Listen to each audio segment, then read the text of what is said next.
RMC 01 Net TV. François Sorel, de quoi je me mail.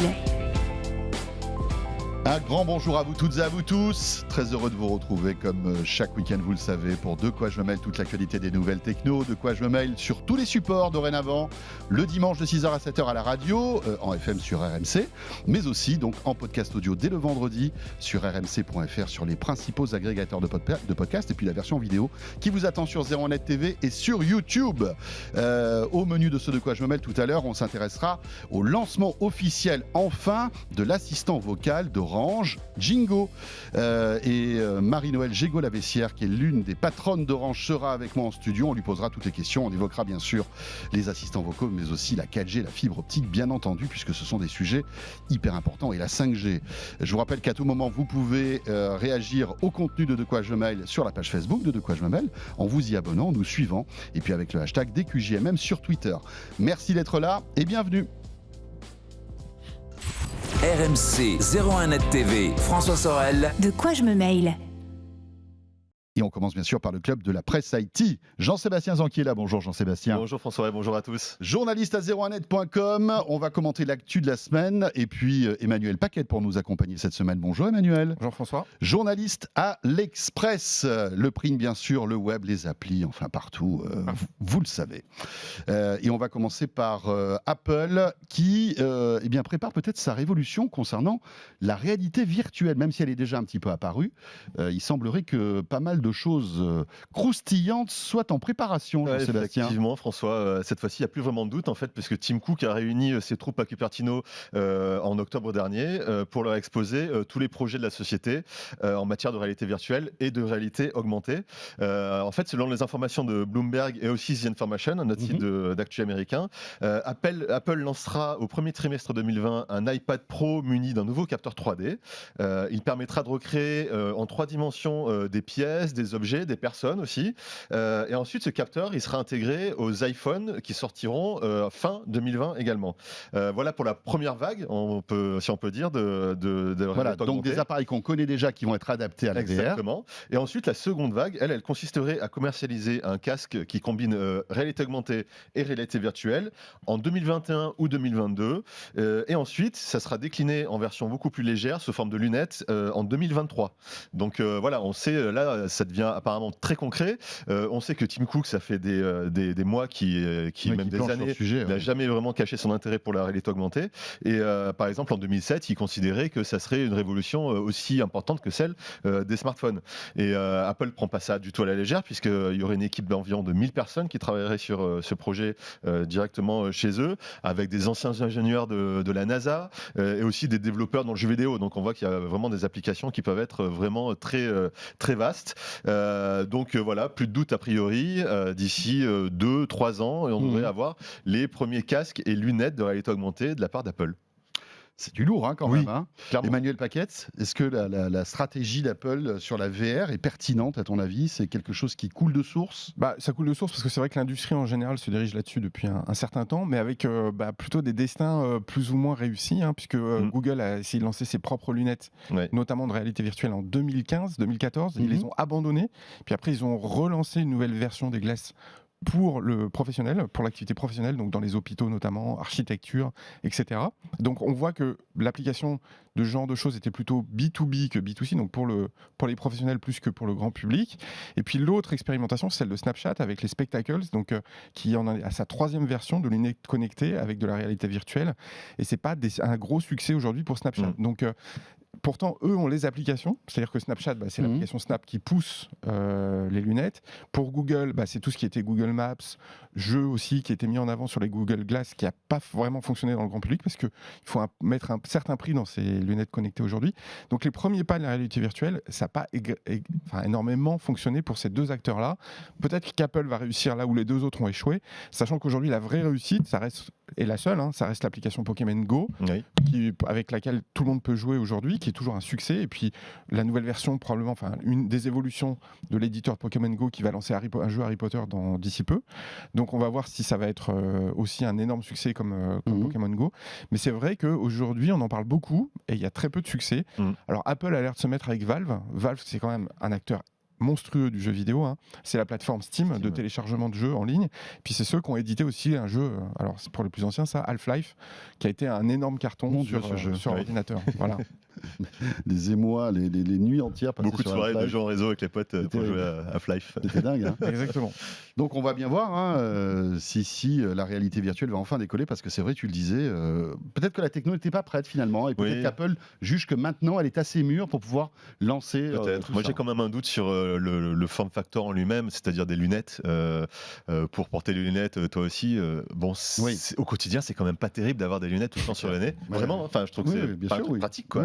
Et j'ai toujours quand même un peu du mal à me dire il y a des gens qui ne portent pas de lunettes, qui vont s'embêter à en porter tous les jours. Enfin voilà, après il faut voir vraiment les usages. Est-ce que c'est quelque chose qu'on portera tout le temps, toute la journée? Est-ce que c'est sur certains usages très précis? Voilà, c'est en tout cas très curieux de voir comment Apple va pouvoir appréhender ce secteur-là. C'est pas évident. Rendez-vous l'année prochaine pour les premiers effets de cette transformation.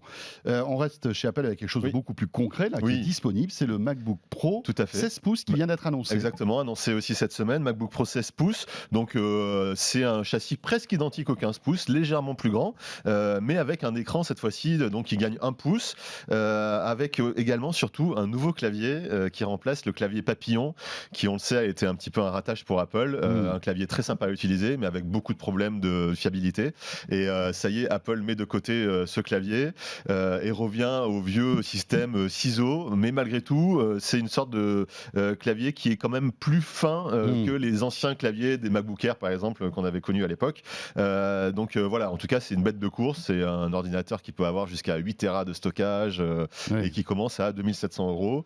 Qui peut terminer à 7 000 si on prend les 8 Tera. C'est ça, exactement. Donc vraiment destiné aux professionnels avant tout. Voilà, Apple qui se remet un petit peu dans la course à la technologie, parce que c'est vrai qu'aujourd'hui, il y a beaucoup d'ordis comme ça qui sont bord à bord et qui, en fait, intègrent un maximum d'écran dans un form factor le plus petit possible. Oui, c'est très bien ça, par exemple. Rien à dire là-dessus? Non, voilà. Alors la presse américaine a l'air d'annoncer que Trump irait visiter la première usine Apple qui produit des Mac aux États-Unis. Il y a le Mac Pro qui devrait sortir en décembre. C'est pas la même chose. C'est pas la même chose, c'est la machine de bureau. Tour, mais effectivement, ce Mac Pro devrait sortir en décembre. Donc on va voir si effectivement ça va être aussi une manière pour l'administration américaine de dire Apple revient aux États-Unis, fait du Made in USA. Ça fait partie aujourd'hui de la politique américaine. Mais effectivement c'est un film. C'est un film par rapport aux iPhones. On est dans du symbole. Voilà, c'est du symbole évidemment. Et il paraît qu'effectivement Trump et Tim Cook doivent visiter ensemble cette usine, alors qu'on sait qu'ils ont quand même des kilomètres d'écart au niveau idéologique, tous les deux. C'est ça qui est assez étonnant. On revient en France avec Jingo. Ça y est, l'assistant vocal d'Orange est lancé. On va en parler longuement tout à l'heure avec notre invité, la porte-parole d'Orange. Bien sûr, c'est l'actu. Oui, tout à fait. Ça y est, l'enceinte connectée d'Orange est dispo. Elle est dispo, effectivement, depuis ce 14 novembre. Enfin, ça fait 2 ans qu'Orange avait annoncé ça. Donc, c'est un assistant vocal qui avait été développé en collaboration avec Deutsche Telekom. Il est accessible depuis donc une enceinte qui est le Jingo Speaker, et également depuis la télécommande de la Livebox TV UHD qui est commercialisée depuis l'année dernière. Alors à quoi ça sert Jingo? C'est d'abord ça fonctionne, en tout cas l'enceinte peut fonctionner comme un téléphone sans fil DECT. Vous savez, le téléphone que vous avez chez vous, il peut complètement remplacer ce poste-là. Donc on peut passer ses appels avec sa ligne fixe depuis cette enceinte. C'est pratique. Alors c'est pratique, et surtout c'est la seule qui est capable de faire ça sur le marché, parce que les autres peuvent le faire à travers des systèmes de voix sur IP, mais il faut avoir ou d'un côté l'appli Amazon ou l'appli Google. Voilà. Ou alors déclencher un appel sur son iPhone depuis le HomePod, par exemple, d'Apple. Donc c'est vraiment la seule qui peut faire ça.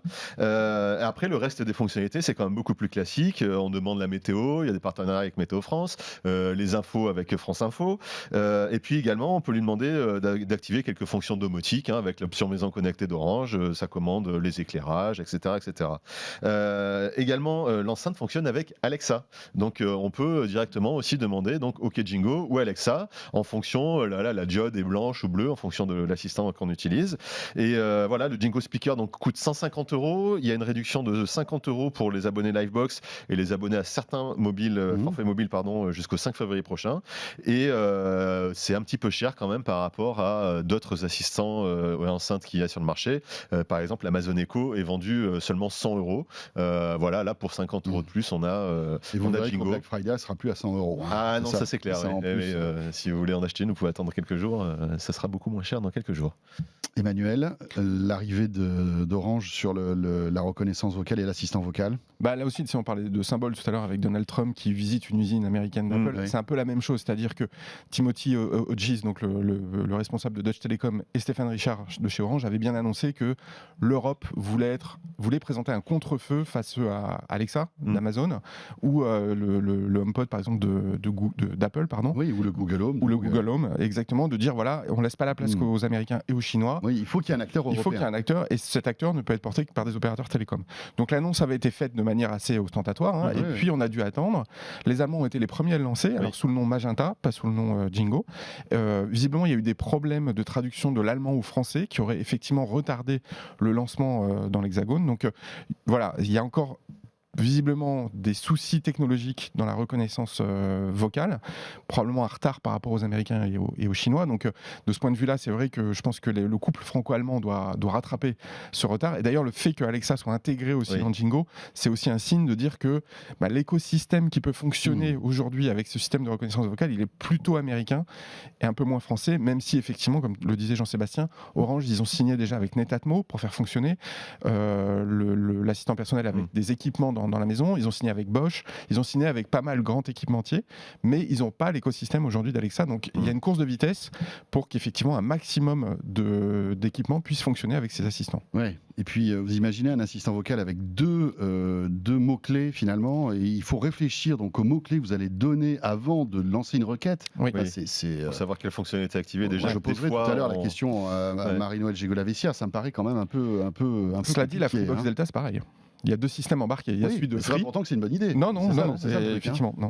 Mais les Français font ça. Et puis SFR va le faire aussi, puisqu'il y a du hockey SFR, et puis bientôt Alexa va arriver sur les box SFR aussi. Donc voilà, on sent que malgré tout, les opérateurs ne sont pas autonomes. Et en plus, chaque opérateur a son système de reconnaissance vocale. Et évidemment, comment se battre face. C'est compliqué, face aux investissements de Google ou Amazon qui ont évidemment des milliards et des milliards. Et la différence, c'est qu'effectivement, un opérateur va plutôt se diriger vers ses abonnés traditionnels, donc son parc qui est assez limité, même s'il est énorme dans le cas d'Orange, mais ça reste limité. Alors que Apple, Google et Amazon, eux, ils s'orientent vers tout le monde, peu importe l'opérateur et l'abonnement. C'est des centaines de millions de gens qui en profitent. Exactement. On en parle donc tout à l'heure. On va parler aussi, puisqu'on évoquait Google Stadia, le service de jeux vidéo de cloud gaming de Google, qui visiblement a un démarrage un peu poussif. Oui, disons que en tout cas, il va être lancé le 19 novembre prochain et on commence vraiment à s'inquiéter. Il y a beaucoup d'interrogations sur Google Stadia, pardon.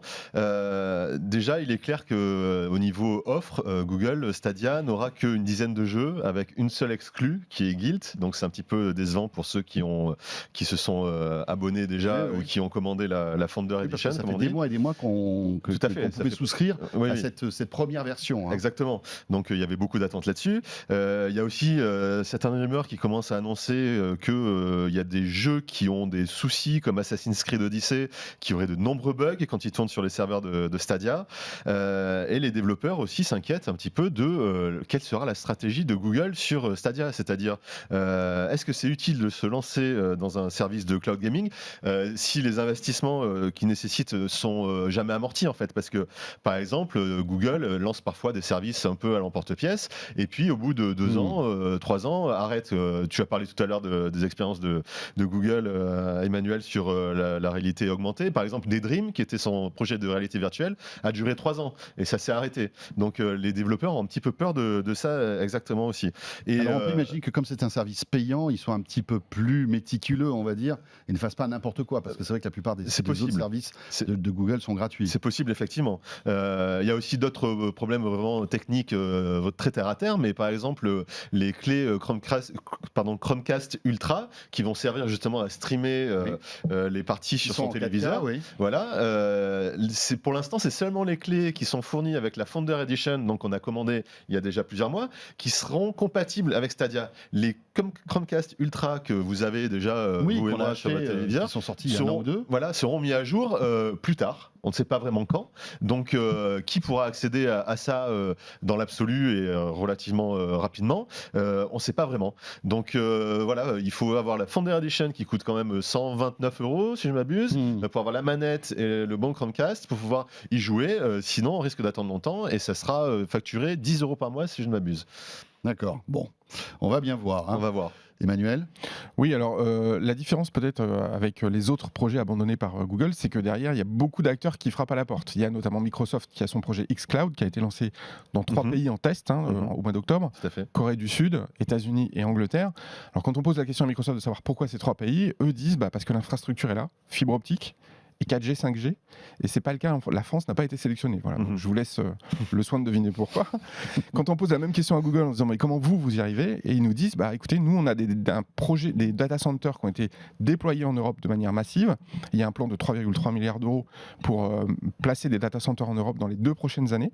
Donc il y a un investissement massif de Google avec une densification de ces data centers et donc pouvoir jouer dans des conditions optimum sans qu'il y ait, vous savez, ce qu'on appelle ce lag, c'est-à-dire ce délai entre l'action que je fais sur ma télécommande et ce que je vois apparaître à l'écran. Par exemple, Google a tellement d'argent qu'ils vont peut-être, si je suis à Toulouse par exemple, quand je vais lancer Google Stadia, j'aurai peut-être un serveur à Toulouse que Google aura installé quelque part, ce qui fait que j'aurai un temps de latence très très faible parce que mon serveur sera pas loin en fait. C'est ça, pas loin. Il faut évidemment des moyens phénoménaux pour pouvoir en mettre partout dans le monde entier. C'est ça, exactement. L'autre chose, c'est que ce qu'ils m'ont expliqué aussi, c'est qu'ils avaient un système de compression. Donc non seulement ils ont les data centers, mais ils ont aussi compressé les données, donc les données que ce soit son ou image. Ils ont leur propre système de compression qui permet d'envoyer plus rapidement dans les tuyaux, entre guillemets, les données, et donc les échanges de données de plusieurs personnes qui jouent en même temps au même jeu. Donc ça, ils essayent d'être rassurants là-dessus au niveau technique en disant que la plateforme va tenir le choc. Autre point concernant les éditeurs que moi j'ai découvert, mais bon, c'est que effectivement les éditeurs doivent redévelopper les jeux. Parce que c'est des jeux qui fonctionnent sous Linux. Donc, c'est pas du Windows, c'est pas du kit du DirectX, ça s'appelle du Vulkan, pour ceux qui connaissent. Donc, il faut redévelopper le jeu sous Linux avec Vulkan pour pouvoir être disponible sur la plateforme Stadia. Donc, et ça demande des ressources, ça demande des moyens pour les éditeurs. Ça demande des moyens qui doivent porter en fait leur jeu sur cette plateforme. Sans avoir la garantie que ça fonctionne. C'est ça aussi. Exactement, sans client en face pour l'instant. Voilà, c'est ça. En tout cas, on ne sait pas combien. Les développeurs sont prêts à parfois, on va dire, développer une autre version d'un jeu pour un autre système, mais il faut derrière qu'il y ait un modèle économique. Exactement. Parce que pour eux, ça leur mobilise pendant des mois des codeurs et des programmeurs. Et le nœud de la guerre, et alors là, Google n'a pas voulu me répondre, c'est qu'aujourd'hui, un éditeur, quand il développe sur PlayStation ou Xbox, alors généralement, il paye un kit de développement à Sony ou à Microsoft, et après, il verse des commissions sur chaque achat de titre. Là, on ne sait pas s'il y a un kit de développement qui est vendu aux éditeurs ou donné par Google. Ils ne veulent pas le dire. Et on ne sait pas si Google prend une commission au passage. Moi, j'ai tendance à penser que non. Je pense qu'ils font tout gratuit, justement pour pousser les éditeurs à venir. Et peut-être se rémunérer d'ailleurs autrement, c'est-à-dire en diffusant après les jeux sur YouTube, parce que c'est ça la force de Google, c'est de dire que c'est l'infrastructure de YouTube qui aujourd'hui porte Stadia, et donc de dire je vais jouer à un jeu vidéo, et mes copains peuvent regarder ma partie en parallèle, et puis on peut afficher des pubs à côté, et donc c'est ça le centre et le nœud, le cœur du modèle économique de Google. C'est pas nécessairement le jeu, mais c'est peut-être, je dis bien peut-être, parce qu'ils n'ont pas voulu me le dire, mais les revenus publicitaires adjacents autour du jeu. C'est faire de la concurrence à Twitch, qui est la plateforme d'Amazon et qui permet justement de diffuser ses parties. C'est une des plateformes connues pour ça. Exactement. En tout cas, une chose est sûre, c'est que là, Google promet beaucoup de choses et décevoir les gamers, il n'y a rien de pire. Il faut savoir que ce sont des gens qui sont très exigeants. Vraiment. Pas de lag. Enfin, voilà. Et ils peuvent très bien tourner le dos à ce service. Pour l'instant, les échos que j'ai autour de moi, des gens un peu gamers qui avaient commandé la Founder Edition et sont en train d'annuler certaines commandes. Ça peut vite. Après, c'est que le début. Effectivement. Peut-être que dans 6 mois ou dans 1 an, tout ça sera réglé, ça marchera bien. Mais c'est vrai que. Oui, puis dernier point, il y a eu des précédents. Il y a eu 3 plateformes qui s'appelaient OnLive, Gaikai et J-Cluster, et les 3 ont fait faillite. Oui, bien sûr. Justement parce qu'il y avait des problèmes de lag avec les joueurs qui se sont détournés très très vite. Mais rappelons que, par exemple en France, tout le monde n'a pas encore, et loin s'en faut, le très haut débit. Exactement. Alors, a priori, Google dit 10 mégabits par seconde au minimum. Ça suffit. Et 35 Ouais, mais 10 mégas, pour avoir du 4K. Attendez, 10 mégabits, faut être en ville. Quand on est parisien fibré, c'est la rigolade. Mais moi, je peux vous parler de dizaines et des dizaines de copains ou de membres de ma famille qui sont en province et qui n'ont pas 10 mégas. Donc, sinon, il faut habiter à côté de ce qu'on appelle le sous-répartiteur ADSL. C'est ça. Exactement. Mais oui, mais bon, c'est compliqué de vivre dans une cabane, dans la cabane France Télécom, c'est pas évident quand même. C'est un peu frais. On enchaîne avec Motorola. Tiens, là, ça c'est une belle annonce que Motorola a faite cette semaine. On connaît les smartphones pliables de Samsung et de Huawei. Eh bien, Motorola ne veut pas se laisser faire et lance son smartphone pliable. Tout à fait. On s'apprête à le lancer. Oui, c'est exactement ça. Après des mois de rumeurs, donc le nouveau Razer est enfin une réalité. En fait, il reprend le form factor de l'ancien modèle vraiment iconique qui était sorti en 2003, mais il remplace le couple clavier-écran par un simple écran unique pliable verticalement, et ça donne un écran de 6,2 pouces, donc assez grand. Ça permet donc d'offrir une surface d'affichage identique au modèle de smartphone moderne, tout en réduisant forcément l'encombrement, puisque quand on le plie, ça fait seulement la moitié de cette surface-là. Alors il coûte $1 500, mais malgré ce prix-là, ce qui est assez fou, c'est que c'est pas vraiment une configuration haut de gamme. Par exemple, il a seulement une puce Snapdragon 710, donc c'est un modèle vraiment milieu de gamme chez Qualcomm. Ouais. Et puis une petite batterie de 2510 mAh, donc on a un peu des doutes sur l'autonomie, avec un appareil photo à un seul capteur de 16 mégapixels, donc c'est pas non plus extrêmement incroyable. Voilà, pour l'instant, sa sortie est annoncée seulement aux US, en partenariat avec Verizon, ce qui est important parce qu'il n'a qu'une eSIM, donc il n'y a pas de SIM physique, donc il faut de préférence que ce soit lancé avec un opérateur. Pour l'instant, on n'a pas de dispo pour l'Europe ou d'autres pays, mais on est en tout cas très curieux de l'avoir en main pour voir qu'est-ce que ça peut donner à l'usage. Mais rappelons qu'en termes d'eSIM, il y a qu'Orange, je crois, qui propose de l'eSIM en France aujourd'hui. Non, et SFR aussi, puisque SFR maintenant propose les montres. Donc, oui, mais que sur les Apple Watch. Que sur les Apple Watch, pas sur les téléphones, je crois bien. D'accord, c'est possible. Donc voilà, ça limite un peu le. Alors peut-être qu'il sortira en France chez Orange. Hein. C'est possible. Mais alors c'est vrai que c'est un peu iconique. Et c'est peut-être pour ça enfin, c'est une espèce de. C'est un peu la Madeleine de Proust, ce téléphone. Hein. Ouais. Ça nous rappelle quand on était. Il y a quoi ? Il y a 15-20 ans. Et avec notre smartphone qu'on pliait, qu'on dépliait. Et peut-être que il pourra rencontrer le succès. Oui, c'est une bonne idée de form factor, vraiment, pour quelque chose de pliable. Voilà, ça permet de réduire l'encombrement. Bon, on va parler un peu de sous maintenant. Hein Important. Enfin, c'est pas le nôtre d'argent. Enfin oui, c'est un peu le nôtre, mais qu'on donne, si vous voulez. C'est le gouvernement qui veut imposer des quotas sur les plateformes de streaming. Ça, on va en parler dans un instant. Mais juste avant, c'était la surveillance des réseaux sociaux, justement contre la fraude fiscale. On avait déjà évoqué ce sujet. Oui. Et voilà, là, ça prend forme. Hein. Ça prend forme puisque cette semaine, le 13 novembre, l'Assemblée nationale a donc voté en première lecture cet article 57, donc qui est du projet de budget de l'État pour 2020. On en parle depuis plusieurs semaines. Il prévoit donc de surveiller, de faire une collecte de données sur les réseaux sociaux et le web pour détecter donc les fraudes fiscales. Concrètement, ce serait un algorithme en fait qui pourrait relier notre identité fiscale à ce qu'on publie sur Internet pour savoir si par exemple la photo de voiture que l'on poste sur Instagram n'a pas été achetée par exemple avec de l'argent acquis au noir. Donc cette initiative forcément a été accueillie avec assez fraîchement par l'opposition. Donc par exemple, même dans la majorité, il y a un député, Philippe Latombe, qui critique le projet. Donc effectivement, si la collecte le traitement de données devrait être opéré par l'État, l'algorithme, lui, pourrait être construit en collaboration avec des prestataires privés. En tout cas, quoi qu'il en soit, l'administration devrait détruire ces données 5 jours après leur collecte, si elles n'ont pas de lien avec les infractions recherchées, ou sinon les conserver 30 jours si elles ont un lien, et ensuite les détruire si elles paraissent pas pertinentes. Donc, et enfin, un bilan devrait être réalisé 18 mois après la mise en place de l'expérimentation pour savoir si c'est utile ou non et si c'est efficace ou pas. En gros, c'est vous avez une Ferrari, ne postez pas de photos de votre Ferrari sur Facebook, quoi. Il n'y a pas que ça. Hein. Mais effectivement, ça dépend combien tu déclares. Si tu déclares un SMIC et que tu roules en Ferrari, c'est compliqué. Vaut mieux garder la photo pour soi. Exactement. Ouais, exactement. Mais il n'y a pas que ça. Effectivement, l'autre élément, c'est aussi la domiciliation fiscale. C'est-à-dire si vous n'êtes pas domicilié fiscalement en France, mais dans un autre pays plutôt, disons, à l'imposition plus agréable, disons, en Suisse ou au Luxembourg, mais que en fait le fisc voit que sur vos pages Facebook, Instagram et autres, vous postez régulièrement des photos de vous à Paris, ils peuvent voir qu'en réalité, vous avez passé plus de 6 mois en France et que du coup, vous êtes relocalisé comme étant en fait un citoyen français et donc domicilié en France et donc imposé en France. Et donc là, vous pouvez être redressé. Donc il y a plusieurs éléments. Il y a la domiciliation fiscale d'une personne.